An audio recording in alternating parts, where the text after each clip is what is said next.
Senhor Jesus Cristo. Hi guys, let's go to my class.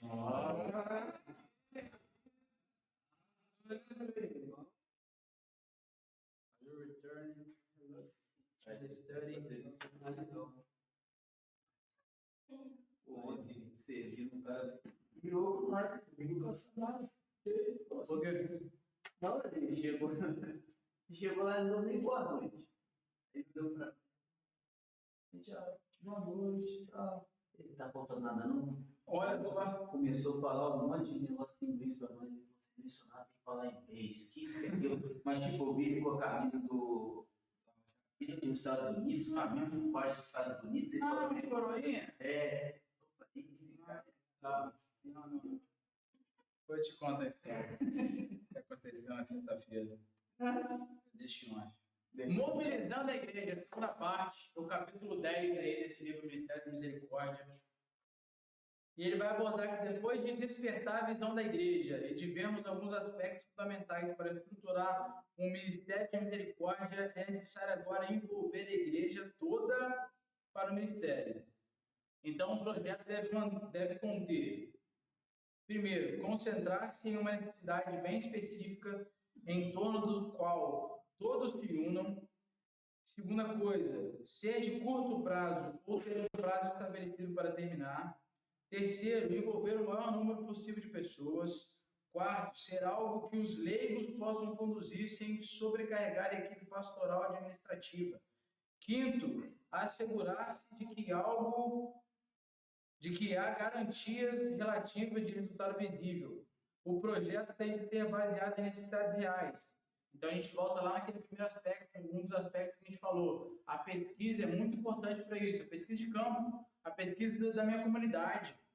Então, a pesquisa sobre as carências da comunidade pode oferecer algumas ideias. Então, evitar começar com projetos a longo prazo de crescimento lento é fundamental para o engajamento da igreja. Eu vou dar um exemplo. Coloquei até aí do Wake nas escolas. Eu comecei um projeto quando eu era adolescente. Na minha escola, assim que eu me converti. Eu me converti no final dos meus 14 anos. Então, eu peguei a reta final da escola. Eu me converti dia 1º ou dia 2 de setembro. Foram 3 ou 4 dias depois da morte do meu pai. Eu me converti e tudo mais, ter Jesus. Eu era muito doido quando era adolescente, antes de me converter. Já bebia, ficava com as meninas tuas, ficava com geral, não, ficava com as meninas tuas.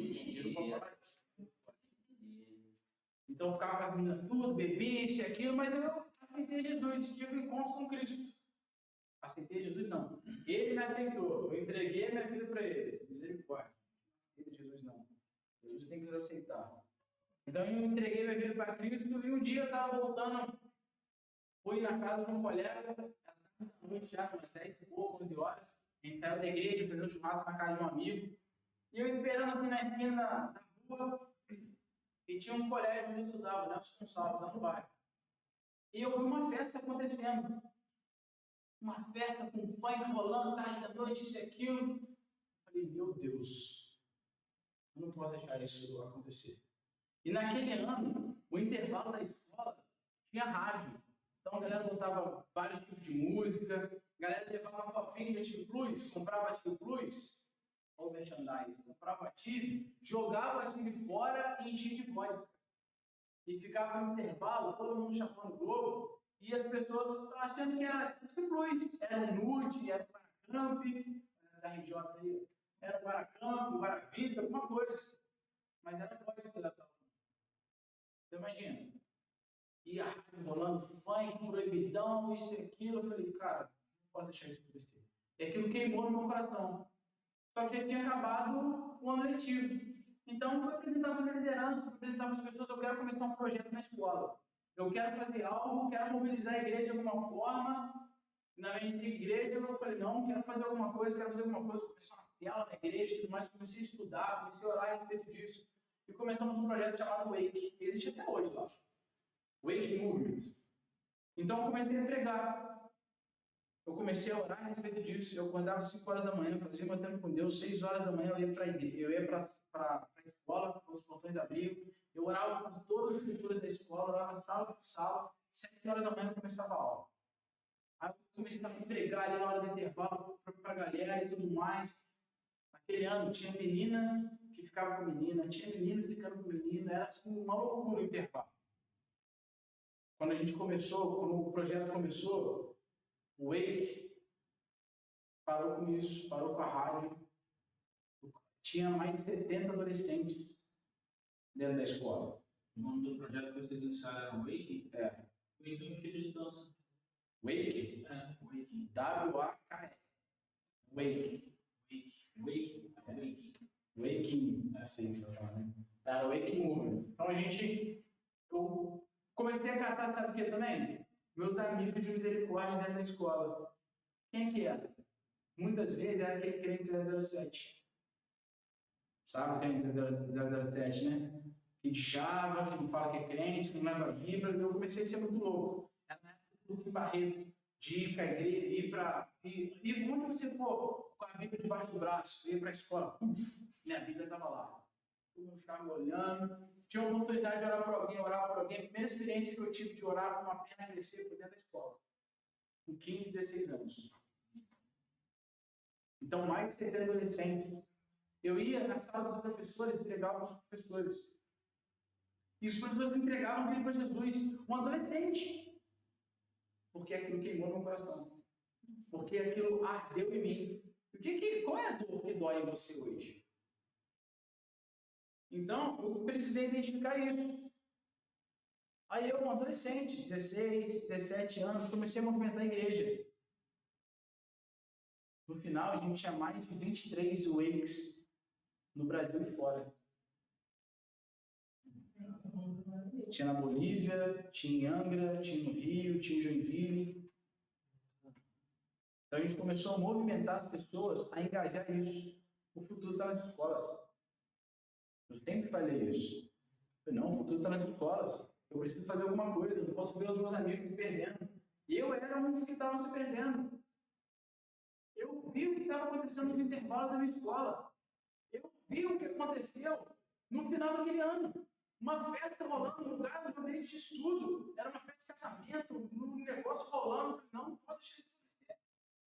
Eu não posso aceitar as meninas ficando com as meninas, os meninos ficando com os meninos pegando as meninas, passando roda em geral. Não posso aceitar isso, cara. Se eu me converti, Jesus me encontrou, eu preciso fazer alguma coisa diferente. Crianças são bem atacadas. Sim. Adolescentes, as ideologias nas escolas. Foi algo que doeu em mim. E é algo que me dói até hoje. Eu vou falar de outra coisa. No decorrer disso também, da aula.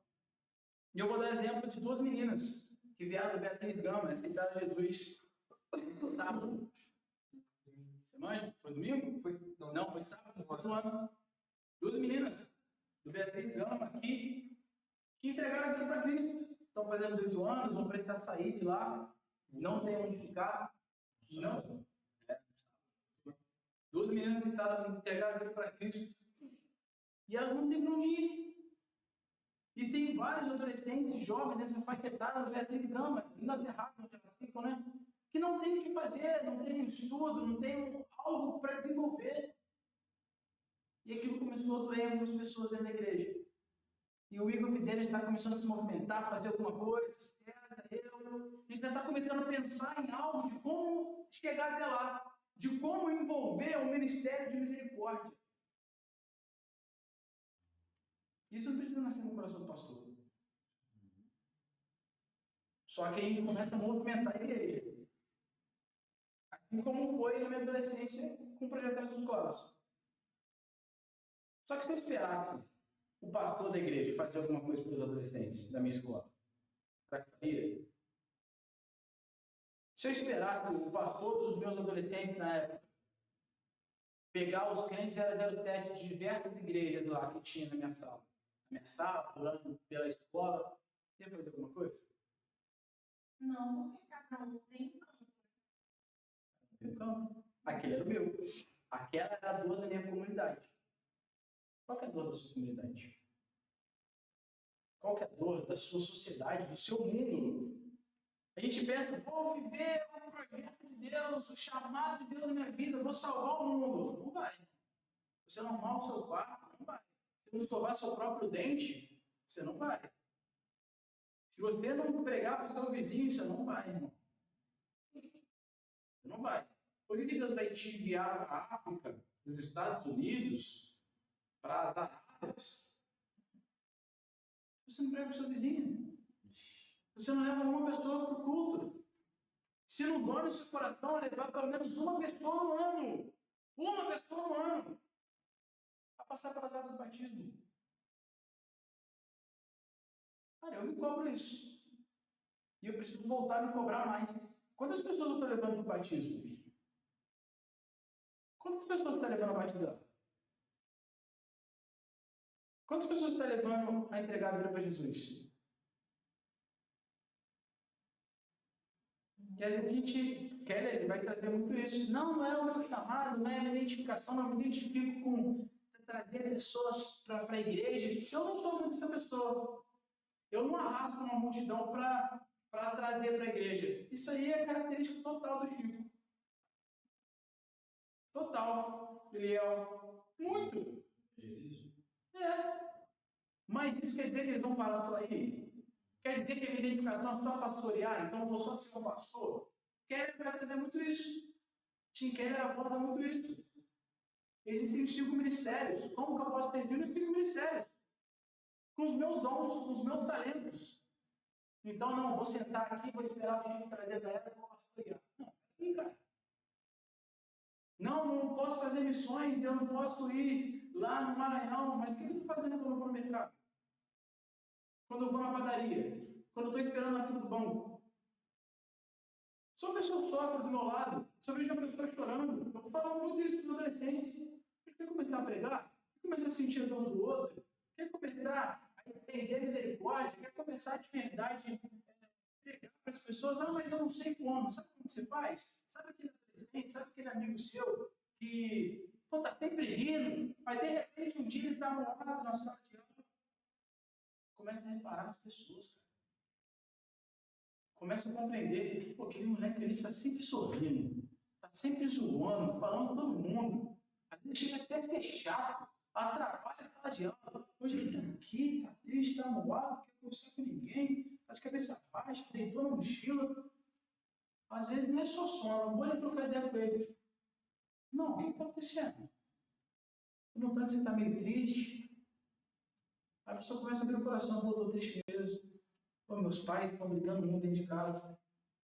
Uma oportunidade de você pegar o evangelho. Uma oportunidade de você pegar uma palavra de conhecimento. Uma palavra profética. Então, algo muito importante para o desenvolvimento do Ministério de Misericórdia que Tim Keller aborda é que devemos desenvolver o ministério por meio dos dons espirituais, compreendendo que o ministério é de todos os membros. Uma frase que ele diz é o seguinte: é preciso comunicar no púlpito, nos grupos de estudo, de boca em boca, que cada cristão é um ministro e que ministrar é descobrir e suprir necessidades com o objetivo de proclamar o reino de Cristo. Por isso que a gente vê nos avisos dos cultos, de 10 exemplos, avisos dos cultos, a gente vê aí, ó, a convocação para a viagem missionária, a convocação para uma ação social, a gente falava isso antes do intervalo, né? Sobre isso. Porque se comprometer com o reino é saciar as necessidades que foram visualizadas de antemão na nossa vida. Foi o que eu fiz na minha adolescência. Aquilo me doeu. Aquilo cortou meu coração. Eu fico imaginando muito aquela mulher, a mulher samaritana, né? Foi encontrada por Jesus. Pelo menos na minha cabeça, eu sei para você, quando eu olhei essa passagem, a mulher foi buscar água meio-dia. Num lugar que ninguém iria. No horário que ninguém iria, na verdade, né? Então Jesus para ali e conversa com ela, uma mulher samaritana. Então já entra duas coisas aí que não batiam uma com a outra. Ela mesmo questiona isso. Você é judeu, eu sou samaritano, como é que você está falando comigo? Eu fico imaginando ela largando a água de lado, quando Jesus entrega uma palavra para ela, ele realmente encontra ela. E Deus toca na vida dela, imagina ela deixando a água e saindo correndo para brigar com todo mundo. Aí ela volta naquela passagem do Leonard Ravenhill, que eu falei. Pessoa indo para a sentença de morte, no último dia da história dela. Aquele homem com aquele texto, como pregando o evangelho, poderia mudar a eternidade dele. Não ia mudar a sequência natural da vida dele, que ele ia morrer. Mas poderia mudar a eternidade. O que a gente está fazendo? Será que a gente está estendendo graça para as pessoas? Ou será que a gente está esperando alguém fazer alguma coisa? Nossa, mas se fizesse alguma coisa para tal parada? Às vezes você precisa estudar, cara. Às vezes Deus está te convocando, está te gerando uma dor dentro de você, mas o que eu vou fazer com isso? Vai estudar. Vai se especializar. Vai fazer alguma coisa. Para realmente você ter uma credencial. Eu escutei muito nitidamente Deus falando comigo. A psicologia para você é uma credencial para você entrar em lugares que sem ela você não entraria. Então, eu sou um cristão credenciado como psicólogo. Então, entra em lugares que o Lucas não somente não entraria, mas o psicólogo Lucas entra. Então, eu posso entrar numa escola para dar uma palestra. E talvez o Lucas, de cara limpa, não entraria. Mas o psicólogo entra. Por isso ele escolheu Paulo. Aí. Paulo matava os crentes. E olha a chamada dele. Agora eu vou usar disso, dessa dor que você causava, para agora você sofrer pelo meu nome. Olha só. Compreender os dons espirituais é fundamental para saber a sua atuação. Alguém abre para mim em 1 Coríntios 12 e lê do versículo 4 ao versículo 6. Vamos adiantar um pouco a aula. 1 Coríntios 12, Versículo 4 ao 6. Lê para mim. pode ler? Sim, senhor. Ora, os dons são diversos, mas o Espírito é o mesmo. E também há diversidade nos serviços, mas o Senhor é o mesmo. E há diversidade nas realizações, mas o mesmo Deus. Há diversidade nas realizações, mas o mesmo Deus é quem opera em tudo em nós. Queremos lidar com 3 questionamentos nessa passagem. Primeira coisa, o que é um dom espiritual? Dom espiritual é uma habilidade que o Espírito Santo concede para suprir necessidades humanas. Você vê isso aí no 1 Coríntios 12, versículo 7. Embora o fruto do Espírito seja o que você é, os dons do Espírito são o que você faz. Cada um dos dons é uma aptidão para edificar pessoas. Então, nós temos dons, sejam elas espirituais, sejam elas naturais, para servir as pessoas. Segunda coisa, o que é um ministério? Os dons espirituais se expressam por meio de ministérios que são canais específicos de serviço, concentrados em necessidades humanas específicas. Terceira coisa que ele aborda é o que o versículo 6 quer dizer com realizações. Provavelmente se trata de uma referência aos diferentes níveis de poder e de eficácia concedidos soberanamente por Deus. O reconhecimento dos seus dons auxilia na descoberta do seu chamado em Deus e como utilizá-lo de forma mais eficazmente no suporte das necessidades de sua igreja local e comunidade à sua volta. Exatamente, vou te dar um exemplo aí da nossa viagem missionária. O que o pastor tem falado? Poxa, você que é um empresário, vai para missões. Ah, mas para usar do seu dom, para usar da sua profissão, dos seus recursos. Ah, não sei o que eu vou fazer na viagem missionária da vida. Você pode ir e suprir uma necessidade com seus recursos financeiros, um empresário. Um dentista, o pastor tem usado muito exemplo do dentista também. Às vezes você vai levar alguns materiais para auxiliar, para dar suporte às pessoas. Um psicólogo ir numa viagem missionária para auxiliar nos cuidados da alma, nos cuidados da mente, para dar um suporte. Barbeiros, como que pode auxiliar na missão? Poxa, fazendo um corte de cabelo. Deixar o cabelo na régua da galera. E com isso, através dos nossos dons naturais, da nossa profissão. Obrigado, menino. A gente está muito mole, cara. A gente está muito mole. Fala por mim. A gente não sente a dor do outro, a gente não pergunta para Deus, Deus, o que te dói? Eu aprendi muito isso com o Theo. Theo Hayashi, eu já ouvi muito ele fazendo essa oração, ele falando a respeito disso. Qual a dor de Deus? Será que a gente pergunta? A gente sempre fala, a gente escuta falar, a gente lê na Bíblia que Deus ele tem sentimentos, que o Espírito Santo tem sentimentos. Mas será que a gente pergunta? Tem anos, tem tempo que eu não faço essa oração de perguntar ao Espírito Santo, como é que você está hoje? Às vezes a gente acha que, não, ele vai estar bem. Ele bom dia, Espírito Santo. Aí tem uma parte que ele fala, não entristeçais do Espírito Santo. Aí. Os sentimentos. Como se ele tivesse, não, ele tem sentimentos. Ele tem emoções. Deus ele sente dor. Deus ele ri. Salmos 2. Ele se alegra. Mas ele também chora. Mas ele também se entristece. Não entristece o Espírito Santo. Será que a gente pergunta? Espírito Santo, o que está estudando hoje? Talvez a gente não pergunte porque a gente tem medo da reação. Daquilo que ele vai nos pedir para fazer. Jesus, o que está te doendo hoje? Ah, que bom que você perguntou. O que está me doendo é a dor do seu vizinho. Sabia que ele está assim, insensado? Vai lá e fala com ele. Ih, rapaz, por que eu perguntei? Costa até a cabeça. Então, será que a gente está disposto a perguntar qual é a dor de Deus? Qual que é a indignação? O Salmos vai falar sobre a indignação de Deus.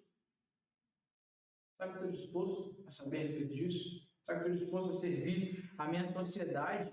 Na viagem missionária, o pastor tem falado muito sobre isso. É chamada de vai para o campo, vai servir com os seus talentos. Eu não sei como pregar, não sei como fazer. Pode usar de formas da sua função, no seu dia a dia. Às vezes na barbearia de vocês, fazer alguma coisa. Poxa, hoje é o dia do corte gratuito. Sei lá. Isso atraiu a pessoa e nessa atraiu a galera com o pregou do evangelho. Não sei o que a gente pode fazer. O dia do pet, a galera foi lá e você pregou o evangelho, levou o pet lá. Hoje é o pet do amor, deu teu slogan pra você. Pet do amor.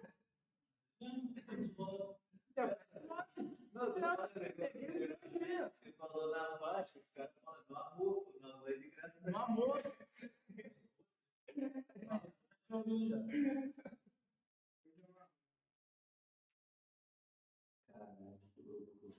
Mas talvez você se pergunte, como descobrir os meus dons, chamado e qual ministério servir? Timothy Keller, ele nos auxilia com 5 perguntas, 5 sondagens. Ele diz o seguinte, primeiro, existe alguma necessidade humana, em particular, que faça você vibrar? Ele dá o exemplo até nesse livro sobre um piano, de tocar uma tecla ali, ele vai tocar uma nota.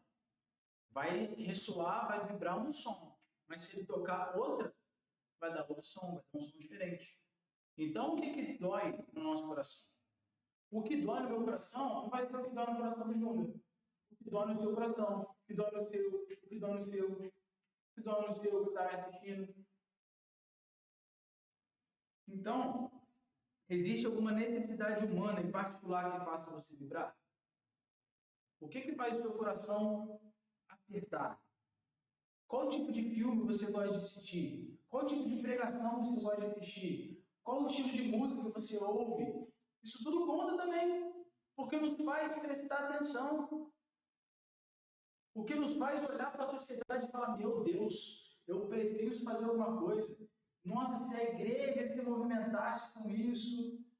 Existem dores no nosso coração que fazem o nosso coração vibrar. De verdade, esse é o ponto de descobrir o nosso dom, nosso chamado, nosso ministério. Eu sempre fui muito de ouvir. Eu falo isso para os adolescentes, você precisa identificar suas características, quer identificar o seu dom natural, espiritual, o seu chamado, identifique suas características. Os aspectos que você tem, naturais mesmo. Eu sempre fui uma pessoa muito de ouvir, dar conselho, desde criança. Minha mãe fala que eu andava na rua e falava, oi, qual é o seu nome? Tudo bem? Meu nome é Lucas, qual é o seu nome? E para lá, depois ficar conversando com os outros. Molequinho. Eu era molequinho, parecia um botijãozinho de gás. Não ri de mim, não. Eu era gordinho, rapaz. Mas gostava de parar e ficar conversando com os outros. Gostava de ouvir as pessoas. O que você gosta? Quais são as características? Quais são os seus dons? Segunda coisa, quais recursos pessoais, emocionais e espirituais você tem para suprir essa necessidade? Você encontrou a necessidade da sociedade. Você encontrou uma necessidade da comunidade à sua volta. Quais são os recursos que você tem para suprir essas carências? Essas necessidades? Terceiro, existem na igreja 2 ou 3 pessoas que compartilhem do mesmo sentimento que você ou com quem possa conversar sobre a sua visão? Isso é muito importante. A gente falou de identificar amigos de misericórdia, né? Quarto aspecto, existe mesmo uma oportunidade para esse ministério que você deseja seguir? Para dar continuidade, para prevalecer? Quinta coisa, finalmente, antes de começar, você de fato calculou o preço desse ministério? Eu dei até o exemplo aí, eu consegui identificar os meus dons. Lembro que quando eu tinha 17, ali, 16, 17 anos, final do ensino médio, segundo, terceiro ano, eu via muitos dos meus amigos de sala de aula falando, você é policial. Aquela fatídica frase, quem você vai ser quando crescer? Eu nem grande ia ser, tenho 1,75. Nossa, parei no tempo. Não, você é jogador de futebol. Não, você é advogado. Eu vou ser o próximo presidente do Brasil. Eu falava, meu Deus, quem que eu sou na fila do pão? Será que minha mãe vai me sustentar para o resto da vida? Será que você aquele quarentão, cuidado pela mãe? Meu Deus, o que que eu vou ser? Eu não sei. Eu comecei a questionar Deus, só chamar Deus na minha vida, tudo mais. Eu achava que era esse jogador de futebol, eu acho que não tinha talento. E parei, Deus falou, olha, não é isso para você não, filho, larga isso. Eu falei, que isso, não. E eu comecei a pesquisar, a saber, até que Deus falou comigo psicologia. Beleza, mas que isso, cara? Que troço é esse de psicologia? Eu nem sabia. Então Deus começou a dar isso no meu coração. E uma coisa que ele fez, eu me atentar, é para essa dor que eu tinha. De quem que eu sou no mundo? Qual é o meu propósito? Qual é a minha profissão? Porque a escolha da profissão é uma das coisas mais fundamentais da vida do ser humano. É uma escolha muito importante. Assim como a escolha de casamento. Quanto mais você define. Como você vai sustentar a sua casa? Vem através da sua profissão. Como você vai ganhar a sua vida? Qual salário você vai ter? Basta pela sua profissão, pela sua escola profissional. Como que as pessoas vão olhar para mim? A gente falava aquele no intervalo. Poxa, eu não posso me vestir de bermudinha e chinelo. Eu tenho uma imagem para passar para as pessoas. Então, como que eu vou me comunicar? Se fala da minha autoimagem. Fala da minha profissão. Fala de quem eu sou. Fala de como eu quero me apresentar para as pessoas. Então, eu comecei a identificar. Eu não quero que os adolescentes dessa faixa de idade sofram a mesma coisa que eu sofri. Então, o que eu vou fazer? Vou cursar 5 anos de psicologia. Cursei 5 anos de psicologia. O que eu vou fazer agora? Fazer uma pós-graduação voltada para a orientação profissional. Eu fiz. Hoje eu dou palestra nas escolas sobre isso. Hoje eu atendo adolescentes no consultório falando sobre isso. Que não sabe quem são no mundo, que não sabe qual profissão escolher. Então foi uma dor que eu senti de Deus e da minha parte. Eu não queria que os adolescentes da minha idade sofressem também. Então, o que você está fazendo? O que você pode fazer para suprir uma carência à sua volta? Eu encontro alguns. Eu sano a necessidade de alguns, mas não do mundo. Mas é do meu mundo que eu consigo atingir. Então, isso é muito interessante. Como pegar uma dor de Deus pela sociedade à nossa volta e encontrar uma solução dentro de nossa realidade. As 5 sondagens podem te ajudar a descobrir isso. Saúde. Eu vou para a conclusão e para a gente discutir, usar esses últimos minutos, os 15 minutos que a gente tem aí, por uma discussão sobre isso que a gente aprendeu na aula. Plantar ministérios de misericórdia requer uma combinação das abordagens de cima para baixo e de baixo para cima, que é o que eu falei. Primeiro, isso pode nascer de pessoas que estão no banco da igreja, que não nasceu no coração do pastor. Como eu falei, eu era um adolescente. Então, essas coisas nasceram no meu coração. Eu preciso fazer alguma coisa na minha escola. Eu preciso fazer uma célula, um wake. Depois que nasceu o nome, o wake. Mas eu preciso fazer uma célula na minha escola. Eu preciso sanar essa dor aqui que eu olho, que com certeza dói em Deus. Ou será que Deus ele vai querer que os adolescentes se percam? Então, isso dói no coração de Deus. Eu fazia muito essa pergunta. Jesus, o que dói no seu coração? Pô, eu estudava do lado, a escola, 3, 5 minutos da minha casa. Eram 4 quarteirões. Eu podia muito bem sair de casa às 5 para as 7. Mas eu acordava às 5 da manhã, orava, 6 horas da manhã eu estava na escola. Antes de muitos professores. E orava setor por setor, porque eu sentia uma dor de Deus para as escolas. E eu ainda sinto essa mesma dor até hoje. Eu tenho um projeto voltado para isso. Falei, eu dou palestra das escolas por conta disso. Mas porque Deus me credenciou. Deus te credenciou de alguma forma. E o que você está fazendo com isso? O que a gente está fazendo com isso? Deu exemplo de brincadeira? Pet do amor? Tem cá o dia da lavagem do seu cão? Sei lá, mais uma forma de atrair as pessoas. E você pregar o evangelho. Então isso é uma coisa. E depois de baixo para cima. De cima para baixo, de baixo para cima. Atingindo os pastores, a liderança da igreja, para atingir todo o corpo. Inicialmente, a liderança pode fomentar obras de misericórdia por meio de projetos específicos de curto prazo que envolvam toda a igreja. No entanto, a melhor maneira de desenvolver uma igreja misericordiosa é incutir nela a mentalidade de que cada membro é um ministro. Os líderes devem incentivar os membros da igreja a propor e iniciar ministérios e a usar seus dons. Também precisam ajudar os interessados a formar grupos de missão que implementem ministérios aos necessitados. Posteriormente, deve pensar em misericórdia em larga escala, planejando e desenvolvendo cuidadosamente um ministério significativo de misericórdia voltado para um grupo de necessitados da igreja e ou da comunidade. Então, isso é muito importante. Olha como que o ministério de misericórdia é importante. E eu queria levantar 5 questões para a gente discutir nesse último tempo. O que pode ser feito para incentivar a misericórdia em sua vida e na sua igreja? Vou começar com essa questão. O que vocês acham? O que pode ser feito para incentivar a misericórdia em sua vida e na sua igreja? O que você acha? O que pode incentivar a misericórdia em sua vida hoje?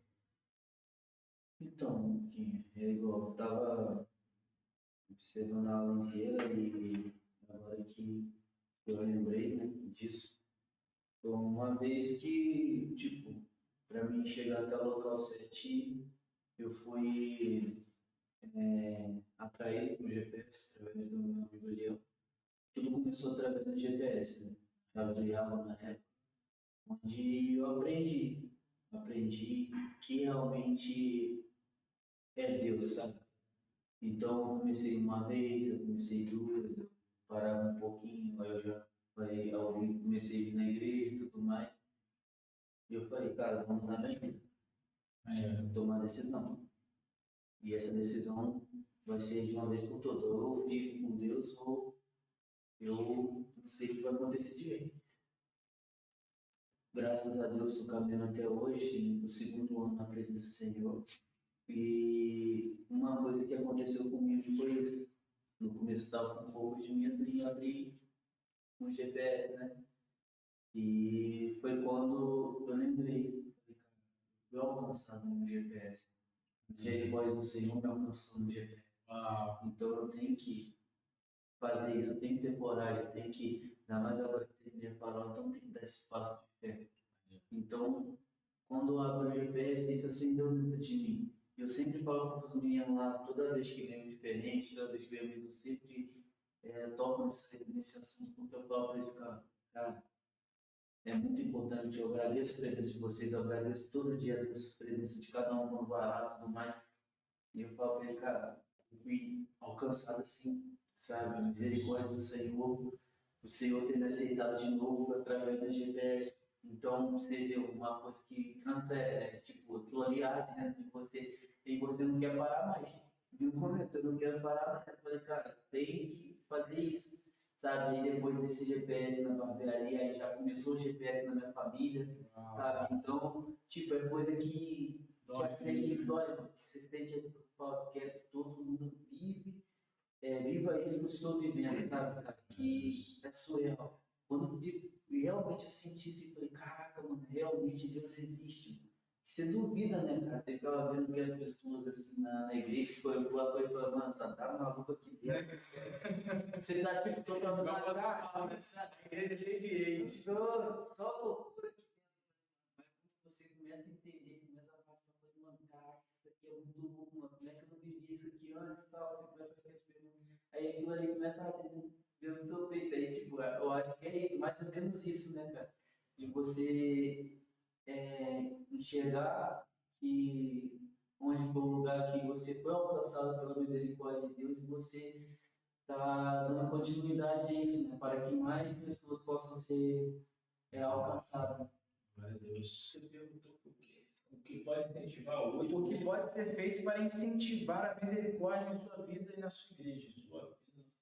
Na sua vida e na sua igreja. A misericórdia pode se estender através de você. Mais alguém? Eu lembro da época do evangelismo, antes mesmo da gente estava nessa sala aqui, né? O pastor ele falou muito sobre isso, cara. Falou que foi uma reunião de só de liderança, só pastores, lá não sei aonde, conferência. E muitos começaram a botar em pauta, faço isso, minha igreja faz isso, a igreja faz isso. Aí ele notou, tipo assim, né? Eu tava meio que querendo mostrar pro outro, meio como, né? E daí não esperar, como você mesmo disse, isso parte, talvez, do pastor, da liderança, o que Deus confiou a você, para você não ser uma pessoa ressentida, você ir fazer o que Deus está te confiando, você entender a necessidade das pessoas ao seu redor e fazer com que isso, olha, eu comecei um projeto tal, poxa, você pode estar participando de tal maneira, isso vai se estendendo, sabe? Entender a misericórdia, da mesma forma que eu fui encontrar, eu quero passar isso para as pessoas. Que legal. Entendeu? Não ser uma pessoa ressentida, olha só. Não guardar só para você, né? Isso me marcou, muito. Isso não estava na minha cabeça. Eu fiquei matutando isso na minha mente. Cara. E a gente fala que, poxa, por que ele não faz isso? O que você está fazendo, sabe? Eu quero ficar eu não faço. Então vai lá, Deus te confiou isso, eu não sei falar. Na igreja tem um sonho, né? Um GPS em cada bairro. Cada pai. Será que imagina, pastor? O dia inteiro, a semana inteira. Não ia ter culto. Como que ele vai fazer uma palavra semanalmente? Você acha que é fácil uma palavra toda semana? Sentir a palavra de Deus, uma revelação de Deus, para entregar não só para mim, para uma pessoa, para uma família, mas atingir você, os novos convertidos, atingir toda a igreja. Não é fácil não, cara. E então isso é pegar uma dor de cima para baixo, de baixo para cima, que Timóteo está falando. Não reter aquilo que Deus está falando para você. Você é um crente só de domingo, recebeu, e não entregou nada para ninguém. Vai cair gordo para trás. Para vocês, o que vocês acham? Quer falar, João? Quer falar? Eu ia. Você ia? Então fala. Você ia, então vai. Aproveita, pega o bonde. Eu prefiro não falar em Quer falar? Eu só ia falar que eu sou essa pessoa ressentida. Eu caminhei muito tempo, né? Muitos anos caminhando aí. Eu já me perdi no meio do caminho. Eu estou vindo fazer as aulas. Legal. Relembrar o amor, né? Porque de tudo que você está falando aí, um texto que está aqui marcando na minha cabeça é Mateus 24, né? amor de muitos vai esfriar. Então, a gente vê bem isso dentro da igreja, que o amor se esfriou, né? Está se esfriando no meio do povo de Deus, né? Porque quando você não ama o seu irmão, né? Você não ama Deus. E eu consigo ver isso nas minhas discussões com a igreja de vontade. Legal, já está fazendo movimento. Isso é uma tomada de consciência. Isso gera metanoia. Paulo fala sobre isso, né? Segundo aspecto, quais seriam os seus alvos para uma pesquisa? Olha só, qual seria o seu campo de pesquisa para você movimentar os seus dons? Eu falei do meu campo de pesquisa são os adolescentes, são os jovens, voltados para essa área das escolas e tudo mais. Qual seria o seu? Qual seria o seu? Dos deficientes. Maneiro! Legal. Por quê? Porque quando eu levava meu filho para poder ter as consultas no neuro, eu fui na boa. E quando eu fui no primeiro dia, eu sentei lá naquele lugar, eu falei, Senhor Jesus, me dá vontade de orar. É uma coisa assim, fora do normal. E você vê os pais, homens, né? Os pais indo embora para casa e deixando com as mães, né? Ou geralmente as mães que tomam conta dos filhos autistas. E você vê famílias assim, com 2, 3 mães assim, com 2, 3 crianças autistas dentro de casa. Então, eu acho que Isso fala de uma dor que está intrínseca dentro da sua família também, né? isso. Tem uma música do Rodolfo Abrantes que vai falar muito forte. O trecho da música ele fala que das minhas feridas saem do e cada hora perdida, me lembre que não é meu parar. Até que a casa esteja cheia, até que o teu reino venha. E que cada coisa esteja em seu lugar. Como o Pai sonhou. Falou uma dor que está na sua casa. Quando você vai no ambiente como esse, te dói. Então, o que você pode fazer para levar o evangelho? Você pode fazer isso. É verdade, porque isso me rodeia. É uma dor que veio na minha. Está dentro da minha casa desde quando eu nasci.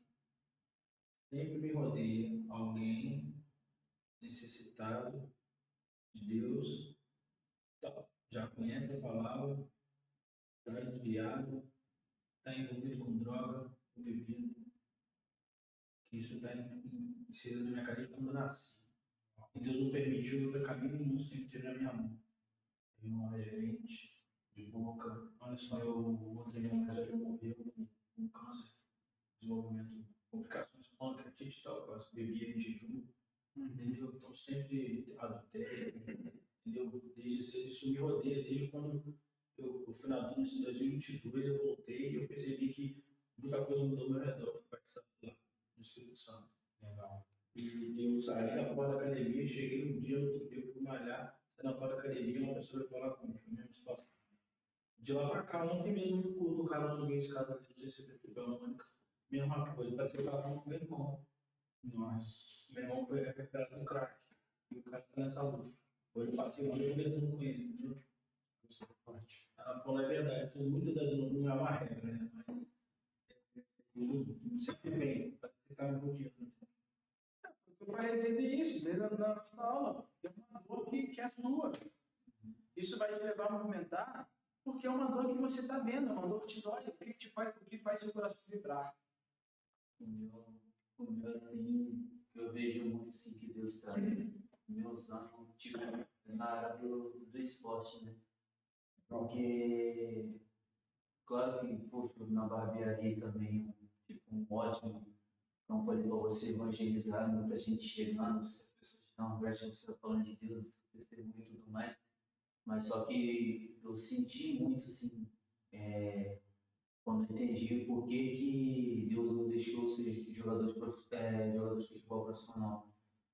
Eu joguei profissional 2 anos e, tipo, pra mim, aquilo ali, assim, ia ser minha vida, cara. Cara, vou virar jogador igual meu irmão, isso, aquilo e tal.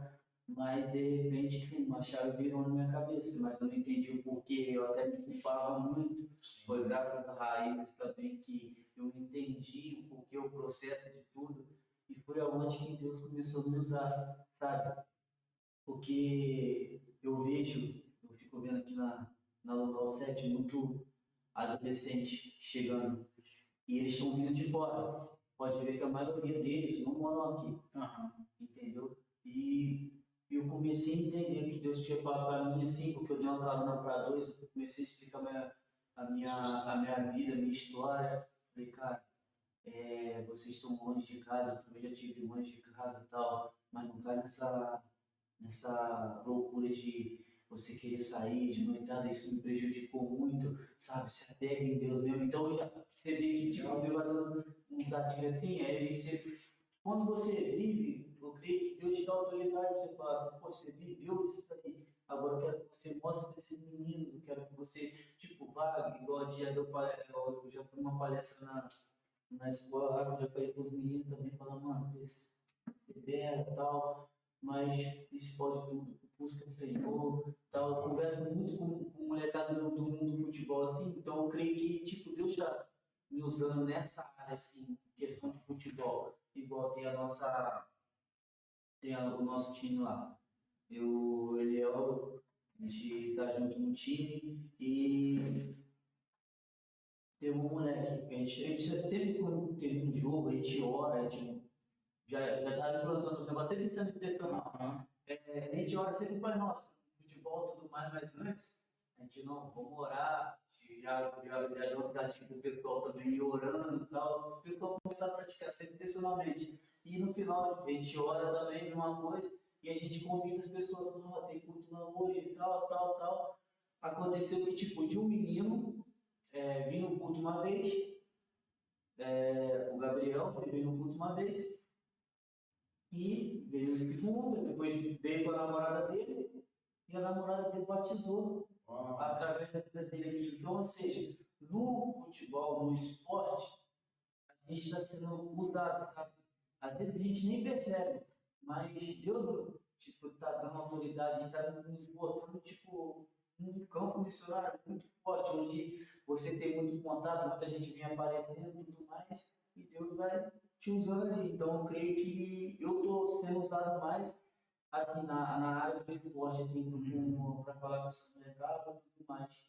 Agora, talvez encontrar uma forma de inserir a igreja nesse projeto, que é realmente um projeto que nós estamos lançando vocês, você já faz. Mas como que eu posso envolver a igreja nisso daí? Fazer um campeonato, tem aquele campeonato de um dia inteiro, tem que fazer alguma coisa. Qual que é o nome disso mesmo? Tem campeonato de um dia inteiro que a gente faz, fazer um torneiozinho e tal, às vezes é uma forma, encontrar uma estratégia, movimentar a igreja e tudo mais, levantar recursos, e pregar o evangelho para as pessoas. Também é a pesquisa. Aí, eu parei por 2 oportunidades, mas eu vi que consegui falar, conversar, consegui ajudar de alguma forma, mas eu vi que eu preciso, sei lá, não sei se é a palavra certa, mas estar mais preparado, mas vai ser bem mais aproveitável quando eu tiver um suporte maior, quando eu tiver mais inserido. Eu fiz o que eu podia, mas chegou um ponto que eu sabia que não dava para ir mais, porque poderia dar margem para outros entendimentos. Você encontrar pessoas um pouco mais capacitadas para te ajudar, para te dar suporte, ir no evangelismo também, a galera do ano faz uma vez por mês, trazer essa proposta, poxa, vamos lá em tal lugar que tem tal público para a gente poder pregar o evangelho para essas pessoas, suprir uma carência de certa forma. Então, terceira coisa que você quer falar, mano? Isso. Terceira coisa, estes capítulos foram bastante práticos. Você conhece alguém que possa iniciar as tarefas a seguir? Formar um comitê de misericórdia, desenvolver uma pesquisa de necessidades, distribuir a referida pesquisa, visitar órgãos de assistência social do município e governo, visitar organizações não governamentais, resumir e avaliar o que foi descoberto. Então, montar realmente uma estrutura para isso. Montar uma gama de coisas, como que eu posso colocar mais em prática, encontrar, de certa forma, essas pessoas, para realmente levar para o batismo, levar para uma conversão, como que eu posso ser mais específico, mais intencional, foi a palavra que o Lucas usou. Quarta coisa, com base em nossa aula, como descobrir os nossos dons e chamados e como hoje essa descoberta pode impactar a sua vida, igreja e comunidade. Pensem nisso. como que descobrir o seu dom, o seu chamado, é importante, é necessário para realmente atingir sua comunidade. O Lucas pegou uma dor dele. Poxa, eu queria ser jogador de futebol, joguei 2 anos profissionalmente, não fui para frente, mas o que eu posso fazer com isso? Posso ajudar esses adolescentes que vêm cá, esses jovens que estão aqui, são de outra cidade. Olha, cuidado, não faça isso, não faça aquilo, siga nos caminhos do Senhor. Tem um projeto futebolístico aí, todo final de semana, não é só jogar uma pelada. Tenho certeza que para eles não é só ir lá e fazer gol. Veja ele postando no Instagram todo dia, faz 2, 3. Pelada mesmo, todo jogo faz 5 gols.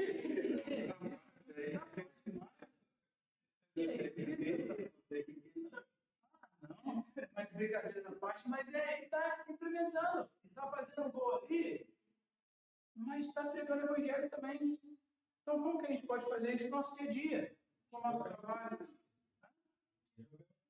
Nossa, estou cansado. Oi, pode falar? No meu caso, como é que eu vou sair para fazer evangelismo, sendo que eu tenho um filho deficiente, o marido que não é crente? Uhum. Eu posso, né, como é que eu vou. Como é que eu saio? Como é que eu acho, né? Você falou que leva seu filho na rua, né?